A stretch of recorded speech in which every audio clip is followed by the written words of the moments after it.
हाय लोगोफोर, नोंथांमोननि गेजेराव दिनै मोनसे खन्थाइ लानानै फैदों। खन्थाइखौ दैथायहरदों मिनिसोरां बसुमतारी, डिस्ट्रिक्ट चिरां, भिलेज आमलाइगुरि। बिथाङाबो मोनसे इउटुब चेनेल दं।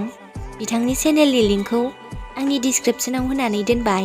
नोंथांमोना बयबो थांनानै साबस्क्राइब खालाम आरो सापर्ट खालामलाय। दानिया फैदो बिथांनि खन्थाइखौ दान्दिसे खोनासंलांदिनि। आंनि मिजिंआ थेर बेथेर बायफ्लेलांबाय रजे, नोंनि आंखौ बेबायदि नेवसिनायाव हांमा थालांबाय रजे।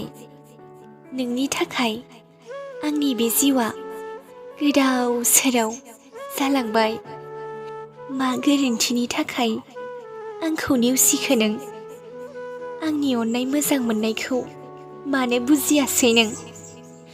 ना आंनि अननाया नोंनि थाखाय थोजासे नङामोन? बेसेबांबा हास्थायदोंमोन आं नोंखौ।